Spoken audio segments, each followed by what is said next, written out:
के स्टूडेंट, आज हम लोग पढ़ेंगे साइंस का फर्स्ट चैप्टर जो है crop production and management. Okay, इस चैप्टर में हम पढ़ेंगे कि क्रॉप क्या होती है, क्रॉप प्रोडक्शन, क्रॉप को कैसे ग्रो किया जाता है, और उन जो क्रॉप प्रोडक्शन होते हैं उनके मैनेजमेंट, उनका देखभाल कैसे होता है। ठीक है, इस जितने भी टॉपिक्स को हम इस चैप्टर में पढ़ेंगे कि कितने टाइप्स के क्रॉप सीजन पैटर्न्स होते हैं, कैसे क्रॉप ग्रो किए जाते हैं, कौन कौन से मेथड एक्टिविटीज़ होती हैं क्रॉप को ग्रो करने के लिए, क्रॉप प्रोडक्शन के लिए। ओके, तो फर्स्ट जो हमारा टॉपिक है वो है एग्रीकल्चर प्रैक्टिस। ठीक है, सबसे हम पढ़ेंगे एग्रीकल्चर प्रैक्टिस क्या होती है।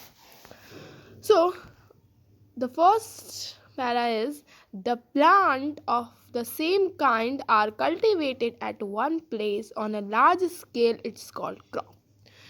क्रॉप उसे कहते हैं जो एक ही तरह का प्लांट, ठीक है, एक ही तरह का प्लांट ढेर सारा कल्टीवेट किया जाए एक ही एरिया में बड़े से ग्राउंड में, बड़े से जगह में। ठीक है, जैसे वीट का खेती, एक ही वीट का खेती बहुत सारा किया जाए एक ही प्लेस में, बहुत बड़े एरिया में, उसको कहते हैं क्रॉप। ठीक है, प्लांट जो सेम काइंड के होंगे, कल्टीवेट किया जाएगा उन्हें एक प्लेस पे लार्जर एरिया में, उसको कहते हैं क्रॉप। फॉर एग्जांपल यहाँ पे वीट का दिया हुआ है। ठीक है, हमारे इंडिया में जो क्रॉप बहुत सारे होते हैं, डिफरेंट टाइप्स के होते हैं। ठीक है, जैसे फ्रूट, वेजिटेबल, पल्सेस, सब टाइप्स के फ्रूट होते हैं, उनके क्लासिफाइड किया जाता है। और हर एक क्रॉप जो होते हैं सीजन के बेस पे किया जाता है प्रोडक्शन। ठीक है, मतलब विंटर में कौन से क्रॉप प्रोडक्शन किया जाएगा, समर में कौन सा प्रोडक्शन किया जाएगा, रेनी में कौन प्रोडक्शन किया जाएगा। ठीक है, सीजन पे ये बेस है। आप तो जानते होंगे कि इंडिया जो है एक वास्ट कंट्री, बहुत बड़ा कंट्री है। उसका क्लाइमेट कंडीशन कैसा है, टेम्परेचर है, ह्यूमिडिटी है, रेनफॉल है ना। तो उसी के हिसाब से जो क्रॉप्स होंगे वो बहुत सारे होंगे, और उनके कुछ two broad part cropping pattern बांटा गया है। दो टाइप्स के पैटर्न्स हैं जिन्हें क्रॉप्स को ग्रो किया जाता है। फर्स्ट जो है वो है खरीफ क्रॉप एंड दूसरा है राबी क्रॉप। ठीक है, खरीफ क्रॉप उसे कहते हैं स्टूडेंट जो क्रॉप रेनी सीजन में, ठीक है, बारिश के मौसम में खेती किया जाता है, जो क्रॉप उसे खरीफ क्रॉप कहते हैं। और आपको पता होगा कि इंडिया में खरीफ क्रॉप जून टू सितंबर में रेनी सीजन होता है, तो उसी के बीच में खरीफ क्रॉप को प्रोडक्शन किया जाता है। ओके, जैसे सोयाबीन, पैडी, ग्राउंडनट, कॉटन, ये जितने भी ये सब खरीफ क्रॉप है, और ये रेनी सीजन, ठीक है, बारिश के मौसम के समय इनका खेती किया जाता है। राबी क्रॉप उसे कहते हैं जो क्रॉप विंटर के सीजन में किया जाता है। ठीक है, ठंड के मौसम में किया जाता है जो क्रॉप प्रोडक्शन, उसे खरीफ क्रॉप कहते हैं, राबी क्रॉप कहते हैं। ठीक है, अब राबी क्रॉप कब किया जाता है, जो इंडिया में अक्टूबर टू मार्च के बीच में ठंडा रहता है। ठीक है, उस समय राबी क्रॉप का प्रोडक्शन किया जाता है। ठीक है, एग्जाम्पल में हो गया वीट, ग्राम, पीज, मस्टर्ड। ठीक है, ये जितने भी है राबी क्रॉप में। अब देखो, ये सब तो खेत हम जान लिए कि कौन से सीजन में कौन सा होगा। ठीक है, लेकिन आपको पता है एक एक क्रॉप को कल्टीवेट करने के लिए, प्रोडक्शन करने के लिए कितने सारे एक्टिविटीज़ करते हैं फार्मर। तो फार्मर जो जो एक्टिविटीज़ करते हैं वो है, first step preparation bye soil. ठीक है, फिर है सोइंग, फिर है adding manure fertiliser, irrigation, protection, harvesting और स्टोरेज। ठीक है, इतने सारे मेथड होते हैं। ये सेवरल मेथड हैं जिनको यूज़ किया जाता है एग्रीकल्चर प्रैक्टिस करने में, प्रोडक्शन करने में। ठीक है, तो ये सारे मेथड को हम एक एक करके पढ़ेंगे। तो फर्स्ट मेथड जो है वो है प्रिपरेशन बाय सॉइल। ठीक है, आप लोग जानते हो कि एक क्रॉप कहाँ प्रोडक्शन होता है, सॉइल में। लेकिन अगर वो सॉइल ख़राब होगा, वो मिट्टी ख़राब होगी, उपजाऊ नहीं होगी, तो वहाँ पे क्रॉप नहीं हो सकता।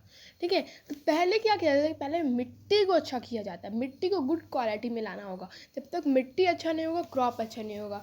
तो पता है मिट्टी के लिए लोग क्या करते हैं, जितने भी मिट्टी होते हैं वहाँ पे अगर वो ड्राई हैं और उनको देखा जाएगा, उसके बैल होते हैं ना, बैल के एक टूल यूज़ किया जाता है। एशियन टाइम में वो टूल यूज़ किया जाता था, प्लगिंग। ठीक है, उससे है ना बैल के कंधे पे, उस नेक पे उसके वो 2 ब्रॉड के एक वुडन को रख दिया जाता था, उसके पीछे एक शार्प वुडन बना हुआ रहता था, शार्प वुडन का जैसे ट्रायंगुलर शेप में बना हुआ रहता था।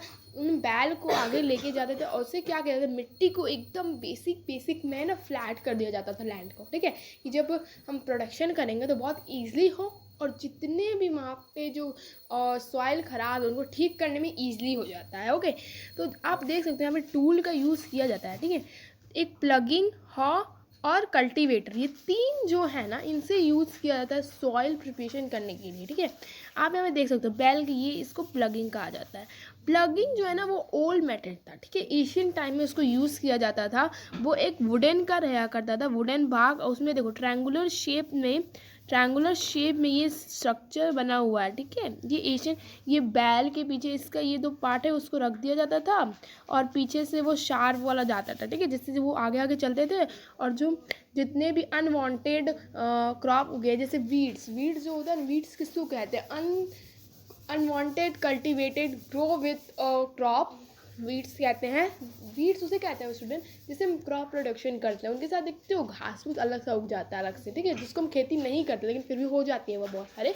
वो क्या करते हैं, जो प्लांट्स को न्यूट्रिशन मिलता है, जो क्रॉप को न्यूट्रिशन हम देते हैं, वो न्यूट्रिशन वो ऑब्जर्व कर लेते हैं, वीड्स ले लेते हैं। उसके कारण होता क्या है ना कि प्रोडक्शन होने में जितने भी न्यूट्रिशन हैं वो न्यूट्रिशन जो होते हैं ना वो वीड्स ले लेते हैं और क्रॉप्स को कुछ भी नहीं मिलता, ठीक है।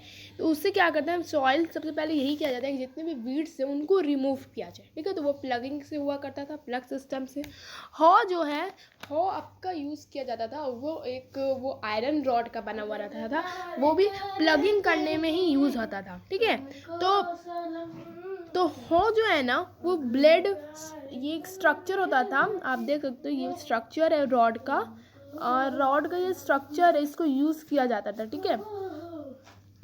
अब यहाँ पे कल्टीवेटर, ये प्लग और हो जो है ना पुराने ज़माने में यूज़ किया जाता था, लेकिन अब मैंने एक नया मेथड यूज़ किया गया, कल्टीवेटर सब जानते होंगे, ट्रैक्टर।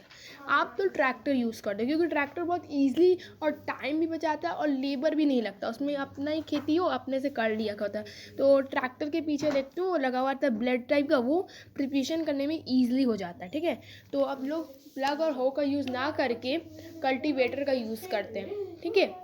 अब सेकेंड मेथड क्या हुआ, प्रिपरेशन बाय सॉइल हो गया। अब सॉइल के बाद क्या मेथड आता है मिस, सॉइल के बाद आता है हमारा सोइंग का मतलब होता है बुनाई, ठीक है, सीड्स डालना खेतों में, ठीक है, सॉइल में सीड्स डालना, ठीक है, वो भी गुड क्वालिटीज़ के, ठीक है। अब देखो यहाँ पे क्या है, हम देखते हैं।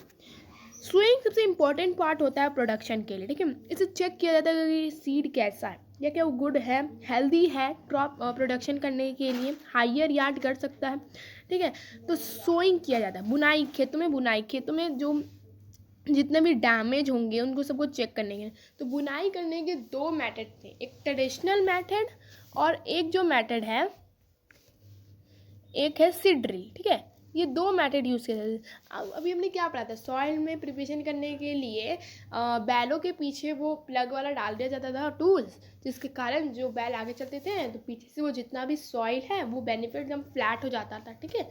तो ट्रेडिशनल में क्या किया जाता है ना कि उन्हें सीड को बोया जाता है, ठीक है, सीड डाला जाता है किसमें, सॉइल में, ठीक है। तो ये मेथड बहुत ज़्यादा टाइम लेता था कंज्यूम होने में, ठीक है, बहुत सारे लेबर्स की ज़रूरत हो जाती थी, बैलो एनिमल्स का भी बहुत ज़्यादा इसमें यूज़ होता था। लेकिन अब लोग क्या करते हैं ना, मॉडर्न मेथड यूज़ करते हैं। मॉडर्न मेथड क्या है, वो सीड ड्रिल, ट्रैक्टर के पीछे उसे लगा दिया जाता था और ट्रैक्टर आगे आगे जाती थी, वो एकदम बेसिक से वो जितने भी सीड्स हैं ना वो सारे सॉइल में डाल देते थे, जिससे होता क्या था ना, ये ईजिली हो गया, टाइम भी बच जाता था और लेबर भी नहीं लगता था और एलिमेंट्स किस में यूज़ नहीं होता था।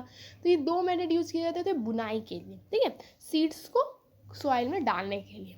ओके, थर्ड मेथड क्या यूज़ किया था, सोइंग भी हो गया, प्रिपरेशन बाय सॉइल हो गया, सोइंग भी हो गया। थर्ड मेथड क्या है, थर्ड मेथड है प्लांट्स को न्यूट्रिशन देने के बारे में। अब यूज़ किया था एडिंग मैन्यूर एंड फर्टिलाइज़र। अब मैन्यूर होता क्या है, फर्टिलाइज़र क्या होता है, इसको ऐड क्या होता है।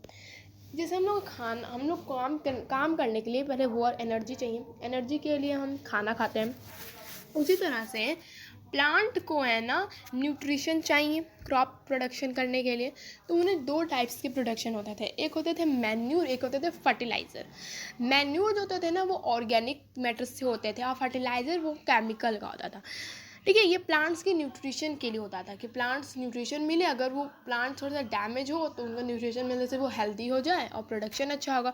रूट को सबसे पहले रूट में दिया जाता था, ठीक है, सीड्स डालने के बाद उन्हें एडिंग किया जाता है मैन्यूर, कि जब अगर रूट्स को न्यूट्रिशन नहीं मिलेगा तो प्लांट्स कैसे होगा। ओके, सबसे पहले रूट को दिया जाता था कि रूट अगर हेल्दी हो तो प्लांट भी हेल्दी होगा, क्रॉप्स भी हेल्दी होंगे और फार्मर किस अच्छा भी होगा, बेनिफिट मिलेगा अगर प्लांट्स हेल्दी हुए तो, ठीक है, प्रोडक्शन में। तो मैन्यूर यूज़ करता था। मैन्यूर जो होते थे ना वो ऑर्गेनिक कैसे, जो नेचर टाइप में मिलते थे।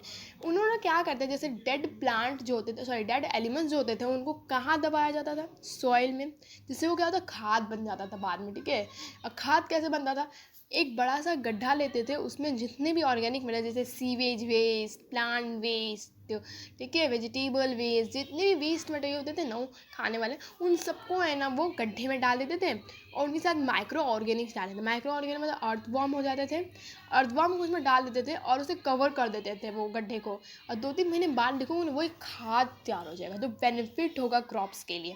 ठीक है, वो उसको बोला जाता था मैन्यूर। मैन्यूर क्या है, ऑर्गेनिक है और इससे पता है कोई भी पॉल्यूशन नहीं होता, और इससे होता है क्या कि अगर एक बार आप क्रॉप प्रोडक्शन कर लिया तो दूसरे बार भी वो सॉइल में वो अच्छा होगा प्रोडक्शन के लिए। अब फर्टिलाइज़र क्या होता है, डिफरेंट क्या है मैन्यूर और फर्टिलाइज़र में। Fertiliser chemical use student, fertiliser जो है ना वो केमिकल से बनता है, नाइट्रोजन, फॉस्फोरस, पोटेशियम, इसके मदद से यूज़ होता था। और फर्टिलाइज़र होता है ना कि अगर आप एक्सिव यूज़, मतलब ज़्यादा फर्टिलाइज़र यूज़ करोगे ना तो बाद में वो सॉइल डैमेज हो जाएगा, ख़राब हो जाएगा, उसके बाद यूज़लेस हो जाएगा। ठीक है, लेकिन मैन्यूर में ऐसा नहीं होता था। फर्टिलाइज़र में ऐसा होता है क्योंकि केमिकल आप जानते हो, अगर हम केमिकल एक्सिव यूज़ करने लगे तो बाद में उसका साइड इफ़ेक्ट भी होता है।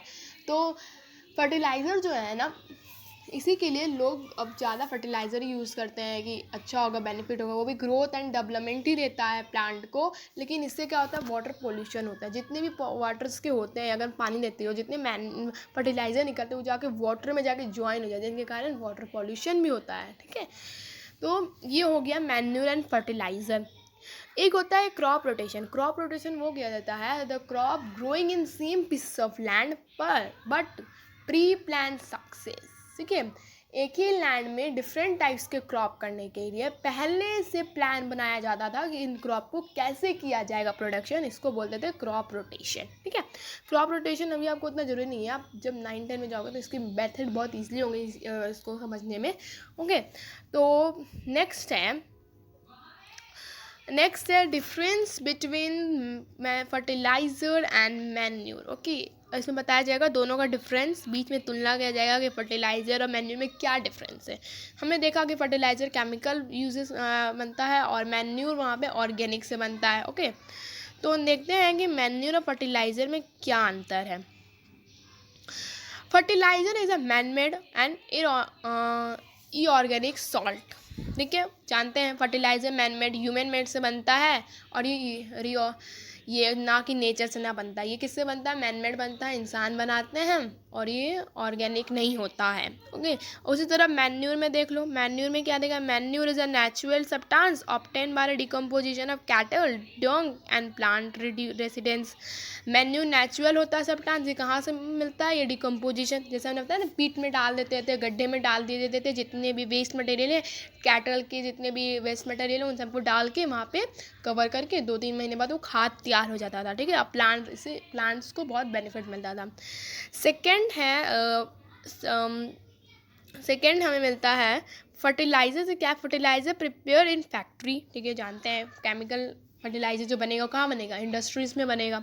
Manure can prepare in field, manure field में, ठीक है, गड्ढा में ही। ठीक है, थर्ड क्या है, fertiliser does not provide any human to the soil. Fertiliser ने कोई ह्यूमस नहीं सॉइल को देता है कि ना, उतना बेनिफिट नहीं हो पाता है सॉइल में, बाद में देखते हो ना सॉइल बाद में ख़राब हो जाता है। ठीक है, manure provide lots of humans, soil को है ना मैन्यूर बहुत ज़्यादा प्रोवाइड करता है न्यूट्रिशन, जिससे सॉइल बहुत बेनिफिट होता है। फोर्थ पॉइंट क्या है, fertiliser are very rich in plant nutrition like nitrogen, phosphorus and potassium. Fertiliser बहुत रिचिंग होता है क्योंकि इसमें नाइट्रोजन, फॉस्फोरस, पोटेशियम जो न्यूट्रिशन मिलते हैं प्लांट को। मैन्यूर जो है ना रिलेटिव लेस रिच, ये थोड़ा सा कम न्यूट्रिशन है लेकिन ये बेनिफिट ज़्यादा देता है, ठीक है, फर्टिलाइज़र से। फर्टिलाइज़र में नाइट्रोजन, पोटेशियम, फॉस्फोरस यूज होता है लेकिन ज़्यादा रिच देते हैं प्लांट को, ग्रोथ डेवलपमेंट में जल्दी देते हैं। लेकिन मैन्यूर थोड़ा कम देता है, धीरे धीरे प्रोसेस लगता है लेकिन वो ज़्यादा बेनिफिट होता है, ठीक है। एडवांटेज क्या होता है मैन्यूर का, ठीक है। अब मैन्यूर का एडवांटेज होगा, देखो मैन्यूर का एडवांटेज आप लोग देखना, the organic manure is consider better than fertiliser. जैसे मैंने कहा कि ऑर्गेनिक जो मैन्यूर है वो बेटर है फर्टिलाइजर से। दिस इज बिकॉज क्योंकि enhance the water holding capacity, ये क्या आता है, वाटर को है ना जो सॉइल में हम पानी देते हैं ना उसको होल्ड करने में ज़्यादा देर तक वो लगा सकता है, मतलब वाटर जो है ना वो होल्ड कर सकता है, जकड़ सकता है वो पानी को सॉइल में, ठीक है। जल्दी कंज्यूम नहीं करता, वो धीरे धीरे करता है, प्लांट्स को इससे बेनिफिट होता है, ठीक है। नेक्स्ट क्या है, it's make the soil porous due to which exchange the gases become easy. Soil को है ना ईजिली गैसेस एक्सचेंज करने में ईजिली होता है मैन्योर से, ठीक है। थर्ड पॉइंट क्या, increasing the number of friendly microbe. ये जो माइक्रोब्स होते हैं अर्थवॉर्म, वो माइक्रोब्स ऑर्गेनिक्स होते हैं उनको फ्रेंडली ईजिली होता है क्या, इंक्रीज होने में, देखिए जन्म लेने में। ऐसे ये बहुत यूजेज होता है, ये फार्मा के फ्रेंड होते हैं। डिकम्पोजिशन मेथड में ज़्यादातर अर्थवॉर्म का यूज़ किया जाता है, ठीक है। It's improve the texture of soil. इस सॉइल का टेक्सचर जो होता है, सॉइल की जो इम्प्रूवमेंट होती है बहुत अच्छा करता है टेक्सचर को, जिसको बाद में भी आप यूज़ कर सकते हो, ठीक है। अब देखो हमने पढ़ा क्या अभी तक इस चैप्टर में, हमने मैन्यूर फर्टिलाइज़र पढ़ लिया, पहले पढ़ा प्रिपरेशन बाय सॉइल, फिर पढ़ा सोइंग, फिर पढ़ा एडिंग मैन्यूर फर्टिलाइजर। ये 3 मेथड हो चुका है। अब 4th मेथड जो यूज़ किया जाता है क्रॉप प्रोटेक्शन में वो होता है इरिगेशन। इरिगेशन मतलब होता है क्रॉप में वाटर पहुंचाना, पानी को डालना। देखो ये भी एक एशियन मेथड था, एक मॉडर्न मेथड हो गया। अब देखते हैं कि एशियन मेथड में क्या किया जाता था और अब मॉडर्न मेथड में क्या किया जाता है। So all the living beings, सबको पानी की ज़रूरत होती है रहने के लिए, और सिर्फ वाटर सबसे इम्पॉर्टेंट ग्रोथ एंड डेवलपमेंट किसको चाहिए, वाटर सबको प्रॉपर ग्रोथ एंड डेवलपमेंट चाहिए, तो क्रॉप को भी तो वाटर चाहिए ग्रोथ होने के लिए। Water absorb the plants root, जो वाटर होते हैं प्लांट्स किसका ऑब्जॉर्ब होता है, रूट में जाकर ऑब्जॉर्ब कर, रूट को पानी मिलेगा तो प्लांट्स भी न्यूट्रिशन में रहेगा। तो वाटर को वाटर इज ऑब्जॉर्व कौन करता है, प्लांट्स के रूट में। Along with water mineral fertiliser और also absorb, along water mineral और फर्टिलाइजर सबको ऑब्जॉर्व करता है। प्लांट कंटेन 90% उन्हें वाटर की चाहिए, 10% मैन्योर दो फर्टिलाइजर दूसरे नहीं, लेकिन 90% उन्हें वाटर की ज़रूरत होती है। प्लांट, ठीक है, वाटर इंसेंशियल है क्योंकि germination of seed does not take place under dry condition, ठीक है। अगर प्लांट्स के रूट सूख जाएंगे, ठीक है, ड्राई हो जाएंगे तो उनका प्रोडक्शन नहीं हो पाएगा। और यही हम वाटर इंसेंशियल है उनके लिए, विट होने के लिए, थोड़ा सा गीला होने के लिए, जिससे प्रोडक्शन ईजी होगा सीड्स का, ठीक है। Nutrition dissolve water are the transport each plant part of the plant. Water also protect the crop for both frost and hot air. उन्हें गर्म हवा फ्रॉस्ट से बचाता है कौन है, water. To maintain moisture, soil में मॉइस्चर गीला होता है ना पानी डालने से, उनको मॉइस्चर प्राप्त जो होता है सॉइल में किससे होता है, वाटर से, जिससे सॉइल बिकम हेल्दी होगा, और सॉइल हेल्दी होगा तो क्रॉप्स हेल्दी होंगे फील्ड में, ठीक है। The supply of water the crop regular interval इसको इरीगेशन, ठीक है। इरीगेशन देखो यहाँ पे लिखा हुआ है,